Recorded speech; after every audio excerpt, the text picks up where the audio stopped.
Assalamualaikum warahmatullahi wabarakatuh. Alhamdulillahi rabbil alamin. Wassalatu wassalamu ala ashrafil anbiya'i wal mursalin wa ala alihi wa sahbihi ajma'in. Amma ba'du. Alhamdulillahi rabbil alamin. Puji syukur kita panjatkan kehadirat Allah Subhanahu wa taala yang telah melimpahkan begitu banyak kenikmatan kepada kita, terutama kenikmatan iman, Islam, kesehatan, waktu luang, sehingga kita masih bisa beribadah kepada Allah Subhanahu wa taala, masih bisa berthalabul ilmi, mencari ilmu-ilmu yang kita butuhkan dalam kehidupan di dunia ini, lebih-lebih ilmu dalam agama ini, sehingga kita benar-benar mantap ketika beribadah kepada Allah Subhanahu wa taala dengan dasar ilmu tersebut. Salawat serta salam senantiasa tercurah kepada junjungan kita Nabi Agung Muhammad sallallahu alaihi wasallam, keluarganya, sahabatnya, tabi'in, tabi'ut tabi'in, dan orang yang senantiasa istiqomah berada di jalannya. Baik, masih di dalam kajian Ta'limul Muta'allim, masih dalam bab Bidayatus Sabqi, ya. Bagaimana memulai belajar atau pelajaran, kemudian ukurannya, kemudian urutan-urutannya. Masih di halaman 54, ya. Kita lanjutkan. Bismillahirrahmanirrahim. Wa sami'tu Syaikhal Imam al-Ajalla al-Ustadz Fakhruddin al-Kashani yaqulu kanat jariyatu Abi Yusuf amanatan 'inda Muhammad ibn al-Hasan faqala laha hal tahfazina anti fi hadha al-waqti an Abi Yusuf fi al-fiqh shay'an qalat la illa annahu kana yukarrir wa yaqul sahmu ad-dawr saqitun fahafidha dhalika minha wa kanat tilka al-mas'alatu mushkilatan ala Muhammadin فارتفع أشكاله بهذا الكلمة فعلم أن الاستفادة ممكنة من كل أحد Sami'tu dan kami telah mendengar, dan aku wasami'tu asy-syaikh, dan aku telah mendengar Syekh al-Imam al-Ajal yang mulia, al-Ustadz, beliau juga seorang ustadz, ya, gurunya para guru, Fakhruddin, yang bernama Fakhruddin al-Kashani. Yaqulu, beliau berkata, kanat jariyatu Abi Yusuf, pernah budak perempuannya Abu Yusuf itu amanatan dititipkan 'inda Muhammad ibn Hasan, dititipkan pada Syekh Muhammad ibn Hasan. Faqala laha, maka Syekh Muhammad ibn Hasan berkata kepada budak perempuannya itu, hal tahfazina anti fi hadzal waqti an Abi Yusuf, apakah engkau pernah mendengar atau menghafalkan sesuatu, ya, ketika waktu-waktu bersama Abu Yusuf dalam bab fil fiqhi syai'an, dalam bab fikih. Apakah engkau telah mendengar sesuatu dalam bidang fikih ketika engkau bersama Abu Yusuf? La, kata budak perempuannya itu mengatakan, tidak, aku tidak pernah, aku cuman budak perempuan pembantunya saja, jadi tidak pernah mengikuti pengajiannya, begitu. Illa annahu kana yukarriru wa yaqul, kecuali beliau Abu Yusuf senantiasa mengulang-ulang dan berkata, sahmud dawri saqitun. Sahmud dawri saqitun. Jadi ini adalah kaidah fikih dalam waris, ya, dalam waris yang jelimet pembahasannya. Fahifidha dzalika minha, maka Muhammad ibn Hasan itu hafal yang dikatakan dari budak perempuan itu, yaitu sahmud dawri saqitun. Wa kana tilkal mas'alatu muskilatan inda Muhammad bin Hasan ya. Jadi dan ada permasalahan itu yang menjadi permasalahan Muhammad ibn Hasan selama ini. Jadi dia ada permasalahan yang belum bisa terselesaikan olehnya gitu ya. Kemudian karena mendengar perkataan ini, kaidah ini yaitu sahmud dauri saqitun ini, maka fartafa'a ashkaluhu bihadhil kalimah. Sehingga permasalahannya ini gitu ya, bisa selesai gitu ya, dengan kata itu, dengan kaidah itu yaitu sahmud dauri saqitun. Maka fa'alima annal istifadata mumkinatun min kulli ahadin. Sehingga dia mendapatkan hikmah yang baru, ilmu yang baru, bahwasanya al-istifadah mumkinatun min kulli ahad. Bahwasanya mengambil manfaat, mengambil ilmu atau belajar itu memungkinkan atau dimungkinkan bisa diambil dari sembarangan orang gitu ya. Mengambil ilmu itu tidak harus dari orang ini, tapi dari semua orang itu bisa diambil hikmah atau ilmunya. Bahkan ini digambarkan budak ya, seorang budak yang hanya menghafalkan. Ingat bahwasanya Abu Yusuf itu selalu mengulang-ulang kata ini, sahmud dauri saqitun. Walaupun budak ini mungkin tidak tahu arti dari kata itu. Tapi ketika ditanyakan oleh Muhammad ibn Hasan Asy-Syaibani, maka perkataan itu yang bisa ya, dengan kaidah itu Muhammad ibn Hasan Asy-Syaibani ini bisa menyelesaikan permasalahan yang selama ini tidak bisa diselesaikan dalam bab waris itu. Walihadza qala Abu Yusuf hina qila. Oleh karena itu berkatalah Abu Yusuf ketika dikatakan kepadanya atau ditanyakan kepadanya, bima adraktal ilma, dengan apa kau mendapatkan ilmu? Setelah belajar kemudian kau bisa memahami ilmu itu. Qala mastankaftu minal istifadati min kulli ahadin wa ma bakhiltu minal ifadati. Berkata Abu Yusuf, mastankaftu, aku tidak pernah sombong, tidak pernah merasa paling pintar gitu ya, sehingga aku menolak untuk belajar minal istifadah min kulli ahad.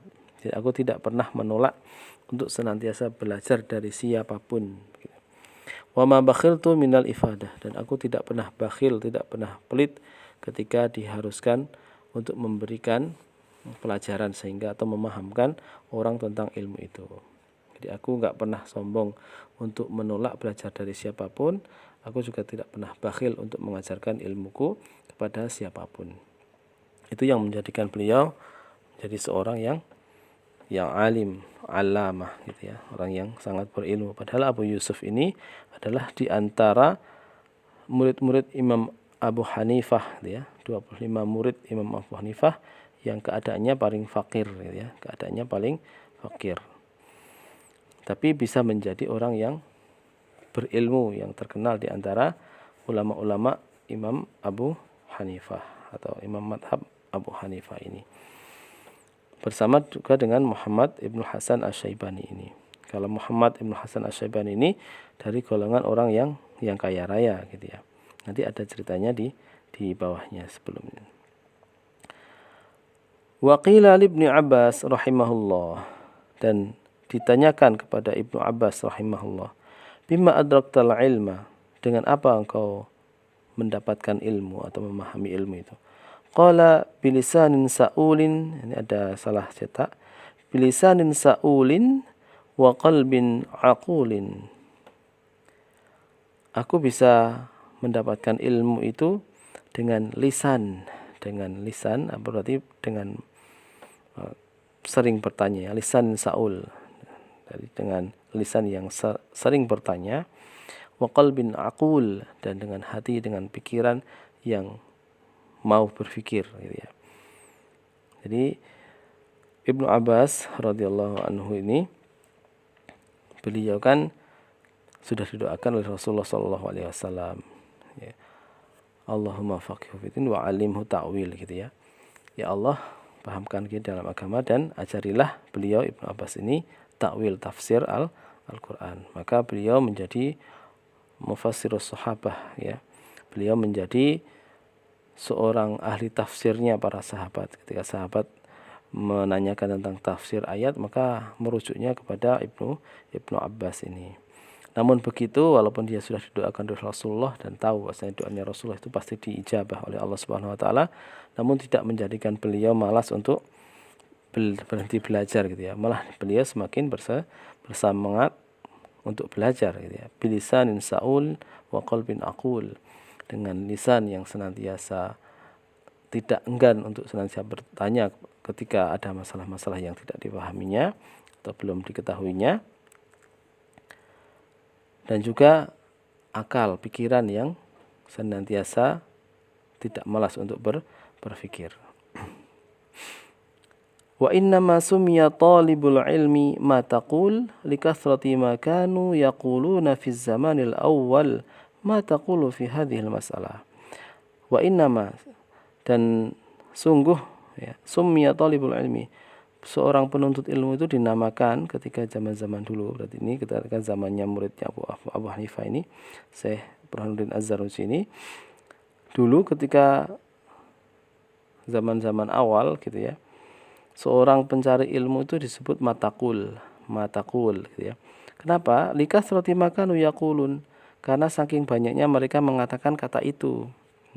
Ketika zaman-zaman awal itu mereka sering mengatakan ma taqulu fi hadhil mas'alah. Ketika ketemu orang, ketika ketemu seorang yang mungkin dianggap lebih pintar atau mungkin hanya sekedar ngobrol, maka yang dikatakan adalah ma taqulu fi hadhil mas'alah. Menurut pendapatmu atau apa pendapatmu tentang masalah ini.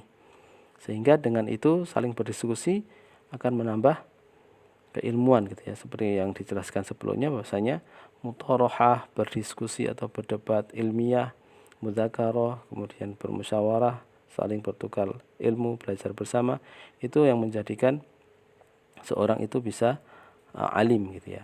Maka ini adalah ma taqulu fi hadhil masalah. Apa yang kau katakan atau menurut pendapatmu tentang masalah ini apa gitu ya. Apa pendapatmu tentang masalah ini, sehingga dengan itu akan hadir ya diskusi gitu ya antara dua ini, saling memberikan pendapat, mengungkapkan dalil-dalilnya, istinbat hukumnya gitu, sehingga dengan begitu bertambah ya wawasan antara orang yang sedang berdiskusi itu. Maka itulah thalibul ilmi disebut oleh orang-orang dahulu mataqul, karena sering mengatakan begitu ya, mataqulu fi hadhil masalah. Apa pendapatmu tentang masalah ini? Apa pendapatmu tentang masalah ini? Sehingga akan tahu pendapatnya ini gini. Nanti sehingga dibahas mana yang lebih kuat begitu ya.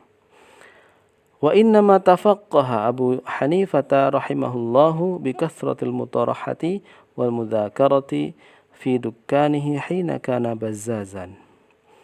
Wa innama tafaqqaha Abu Hanifah, wa innama, dan sungguh tafaqqaha Abu Hanifah. Abu Hanifah menjadi orang yang faqih, paham tentang fikih agama ini. Rahimahullah, semoga Allah memberikan limpahan rahmat kepada beliau. Bi kathratil mutarahati, karena banyaknya mutarahah, berdebat, berdiskusi ilmiah tentang agama ini.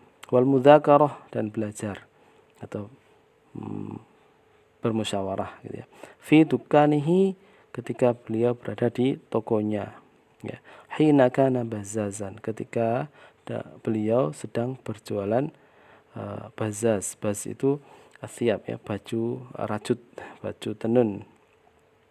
Ketika beliau berjualan itu sambil berdiskusi, bermusyawarah dengan orang mungkin yang pembelinya atau mungkin orang yang sedang hanya sekedar mampir di tokonya. Beliau berdiskusi ilmu gitu ya.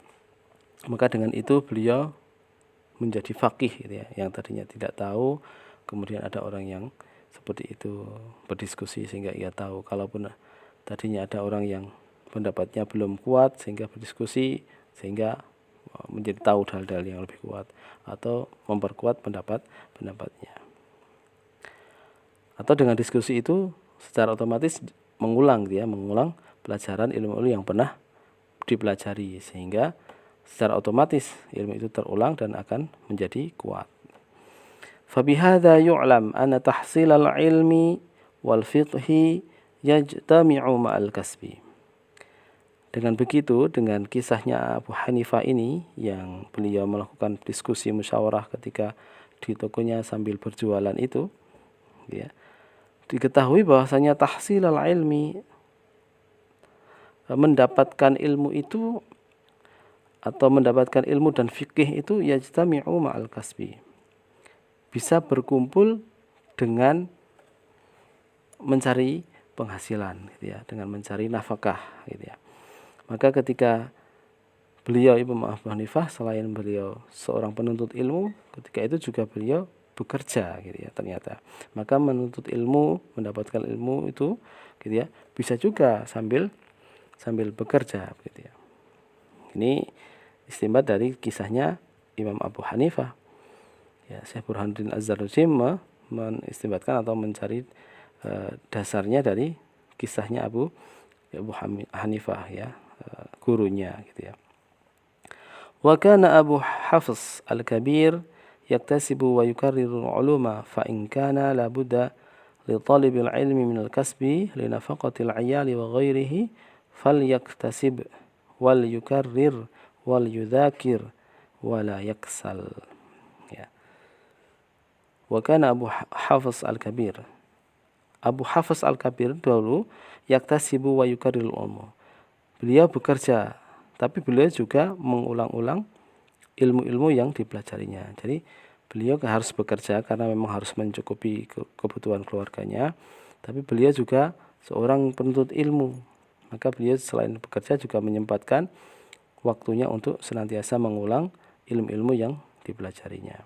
Fa in kana la budda li talibil ilmi, maka ketika seorang penuntut ilmu itu harus, gitu ya, la budda minal kasb, ya, ketika seorang penuntut ilmu itu harus mencari penghasilan, ya, penghidupan, linafaqatil 'iyal, untuk memenuhi kebutuhan atau nafkah keluarganya, wa ghairihi, dan juga selain nafkah keluarganya, mungkin dengan mencukupi kebutuhan-kebutuhan orang yang lain, gitu ya.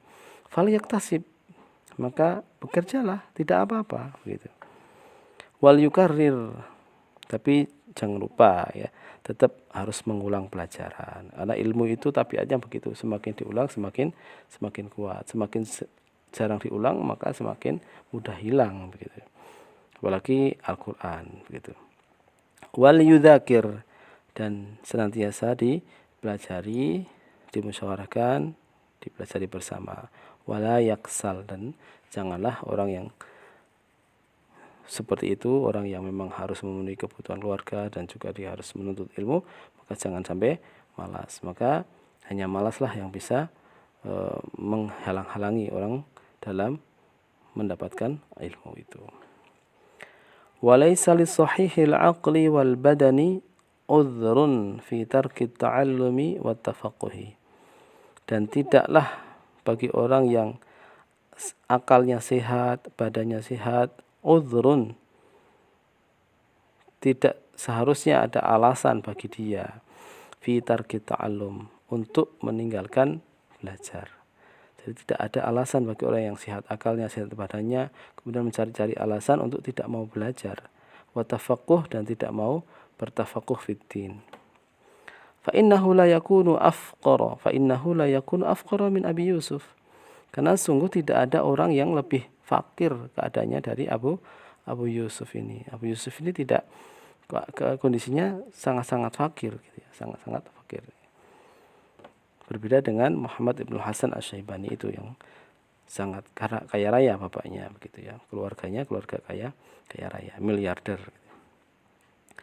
Walam yamna'uhu dzalika min at-tafaqquh. Walaupun begitu, Syekh Abu Yusuf ini tidak terus berhenti belajar, tidak menghalanginya. Jadi kefakirannya itu tidak menghalanginya untuk mencari ilmu.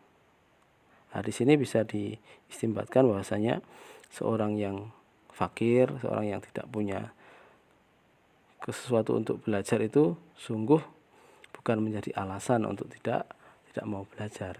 Nah, di sini juga ada istimbat bahwasanya seorang guru, seorang yang berilmu itu tidak seharusnya membiarkan orang-orang yang memang tidak mampu untuk tidak boleh belajar, gitu ya. Karena Abu Hanifah itu juga begitu, ya. Beliau orang kaya juga, gitu ya.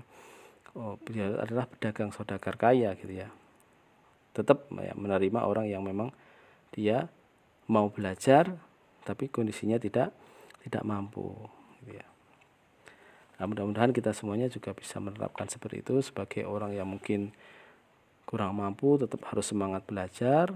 Sebagai guru, maka sudah seharusnya kita lapang dada ketika memang ada murid-murid yang tidak mampu ya untuk belajar namun ada keinginan untuk belajar. Ini istimbatnya dua-duanya gitu ya. Sebagai guru harus lapang menerima keadaan muridnya yang fakir seperti itu. Sebagai murid juga jangan malas gitu ya. Dengan kefakirannya jangan malas, jangan menjadi alasan untuk tidak mau belajar. Dan Abu Yusuf ini termasuk sekali lagi 2 murid ya, salah satu dari murid-murid Imam Abu Hanifah yang sukses gitu ya. Beliau ini menjadi ulama yang terkenal, bahkan menjadi pemimpin gitu ya, al-qudat, para hakim atau di sini Mahkamah Agungnya zaman itu Harun ar-Rasyid. Nah, jadi Abu Yusuf ini diangkat sebagai ketua Mahkamah Agungnya ketika zaman dinasti atau Khalifah Harun ar-Rasyid ya. Kemudian dilanjutkan lagi. Faman kana lahu malun katsirun fa ni'mal malu as-salihu lirrajuli as-salih al-munsarif fi tariqil ilm. Jadi faman kana lahu malun katsir, maka barang siapa yang memiliki harta yang banyak yang berlimpah, fa ni'mal malu as-salih lirrajuli as-salih.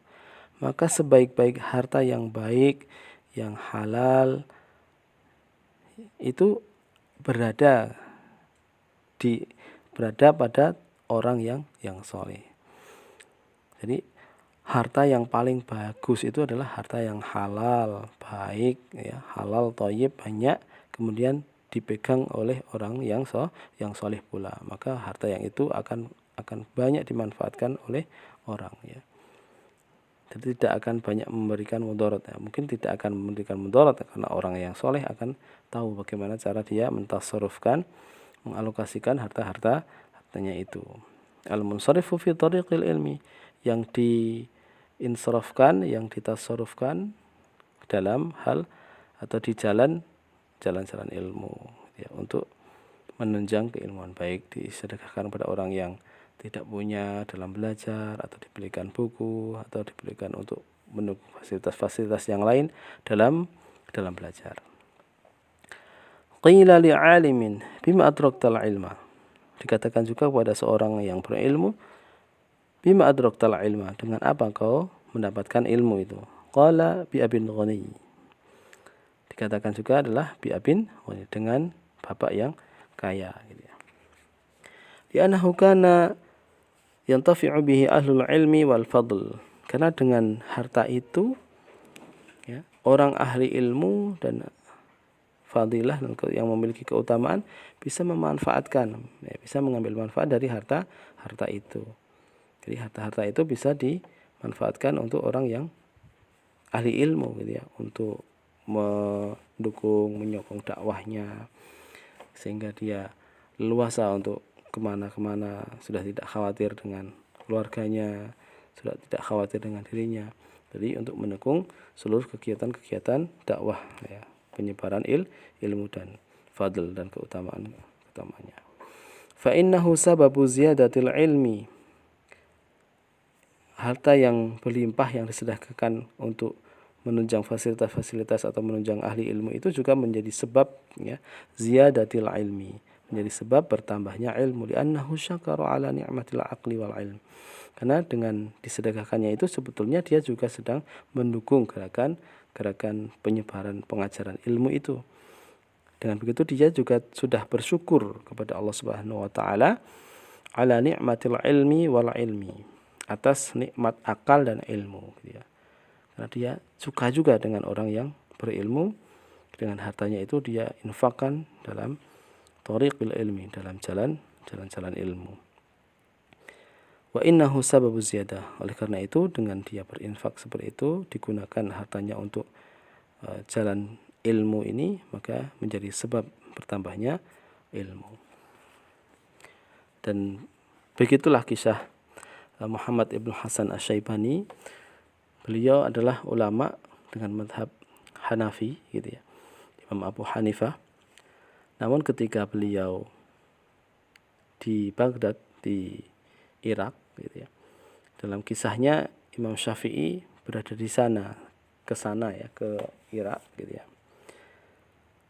Maka di sana pun ketika itu Muhammad ibn Hasan Asy-Syaibani sudah bermadhab Imam Abu Hanifah ya di sana ya. Namun walaupun begitu beliau tidak sungkan ya untuk mendukung dakwahnya Imam Asy-Syafi'i ini ketika mengajarkan madhab yang berbeda di sana. Bahkan beliau di sana dimuliakan oleh Muhammad ibn Hasan Asy-Syaibani yang kaya raya itu. Beliau dibikinkan rumah, disuruh mengajar di situ, silahkan mengajar di situ dengan ilmu-ilmu yang kau yakini, dan asal semua yang kau ajarkan itu memang ada sumber keilmuannya itu. Dan benar, dengan begitu Imam Syafi'i juga mengajarkan ilmunya itu di sana. Muhammad ibn Hasan Asy-Syaibani ini juga bisa menyerap ilmunya Imam Syafi'i, yang juga imam gurunya Imam Syafi'i yaitu Imam Malik gitu ya. Dengan begitu Imam Muhammad ibn Hasan Asy-Syaibani juga menyerap ilmu-ilmu dari madhab Syafi'iyah ini ya, madhab Syafi'i.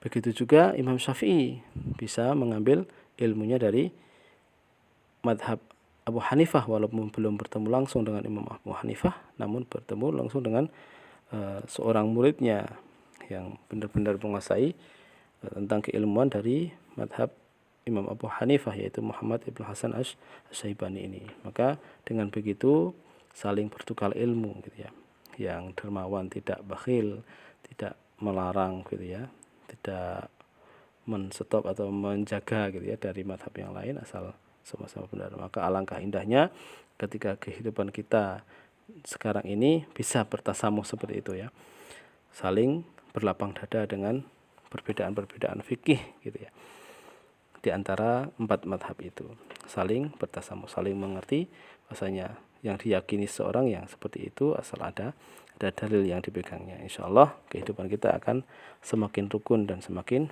akur.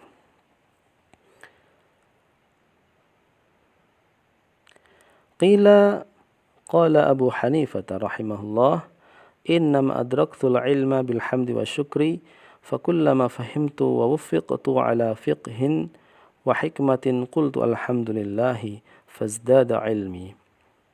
Qila dikatakan, qala Abu Hanifah, Imam Abu Hanifah rahimahullah, semoga Allah memberikan rahmat yang luas kepada Imam Abu Hanifah. Innama adraktul ilma, sungguhnya aku mendapatkan ilmu itu bilhamdi wa syukri, ya, dengan bertahmid, dengan sering memuji Allah Subhanahu wa taala dan sering bersyukur kepada Allah Subhanahu wa taala.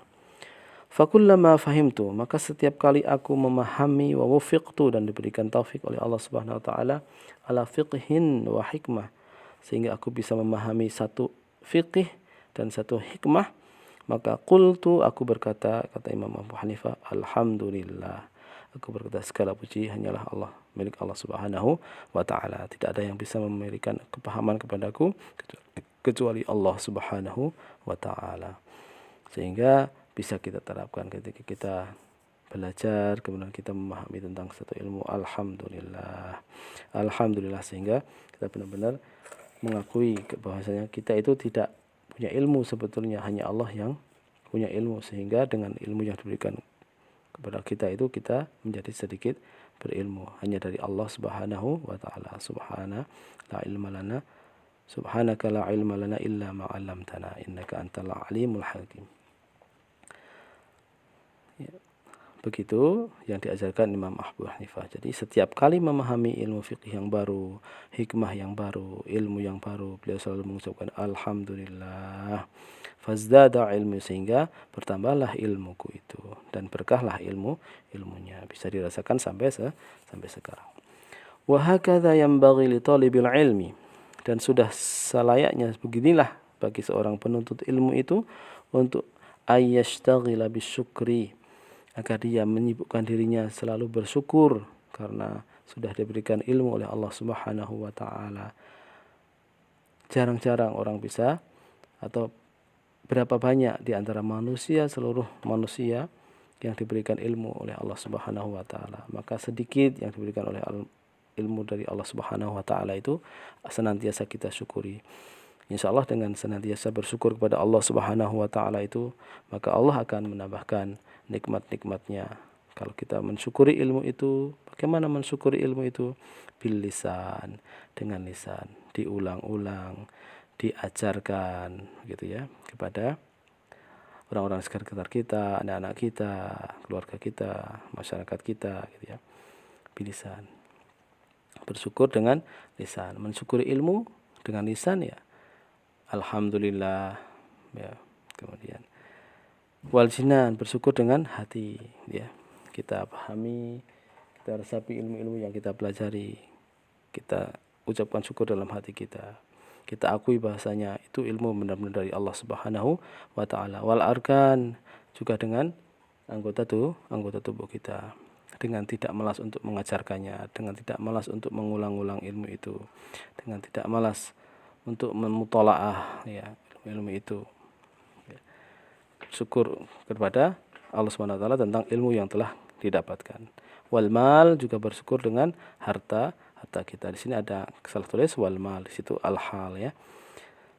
Jadi seharusnya bagi penuntut ilmu itu harus senantiasa bersyukur kepada Allah Subhanahu wa taala karena telah diberikan ilmu yang begitu banyak dari Allah Subhanahu wa taala, bersyukur dengan lisannya, bersyukur dengan hatinya, bersyukur dengan anggota tubuhnya, bersyukur dengan hartanya begitu. Wa yaral fahma wal ilma wat taufiqa minallahi taala, dan dia yakin bahwasanya hanya dari Allah lah kefahaman itu, ilmu itu dan taufik itu. Hanya dari Allah Subhanahu wa taala. Wa yatluba al-hidayata minallahi ta'ala bid-du'a'i lahu wa tadarru'i ilaihi fa innallaha ta'ala hadin man istahda. Wa yatlubul hidayah, dan senantiasa seorang penuntut ilmu itu harus meminta hidayah kepada Allah Subhanahu wa taala, meminta hidayah dari Allah Subhanahu wa taala bid-du'a'i lahu, dengan senantiasa berdoa kepadanya, kepada Allah Subhanahu wa taala, wa tadarru'i ilaihi, dan senantiasa bertaqarrub, merendah kepada Allah Subhanahu wa taala. Fa innallaha ta'ala hadin man istahda, karena sungguhnya Allah Subhanahu wa taala adalah zat yang akan memberikan petunjuk kepada orang yang meminta petunjuk kepadanya gitu. Fa ahlul haqqi wa hum ahlus sunnah wal jamaah talabul haqqa minallahi ta'ala, sungguhnya ahlul haqq, orang-orang ahli kebenaran ini, yaitu siapa mereka? Ahlus sunnah wal jamaah, tentunya ahlus sunnah wal jamaah. Talabul haqqa minallahi ta'ala, ahlus sunnah wal jamaah itu tentunya adalah orang-orang yang mengikuti ajaran Nabi Shallallahu Alaihi Wasallam, sahabat, tabiin, tabiut tabiin.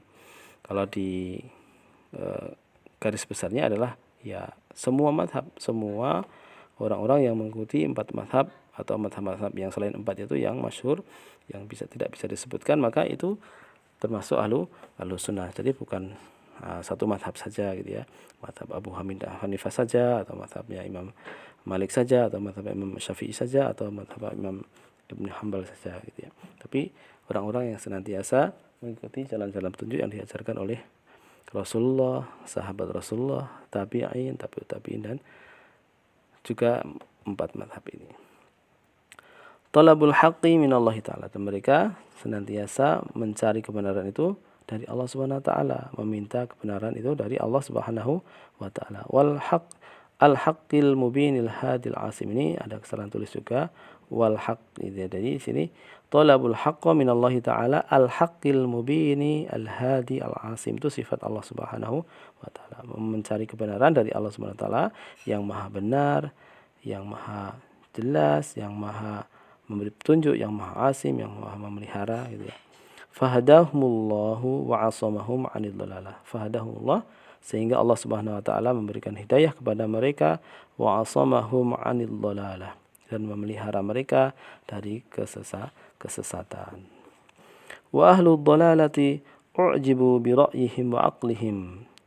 Sedangkan ahlud dhalalah, orang yang sesat itu, u'jibu bi ra'yihim, mereka sangat kagum kepada pendapatnya, wa aqlihim, dan akalnya. Jadi mereka sangat mengagungkan, sangat percaya kepada akalnya.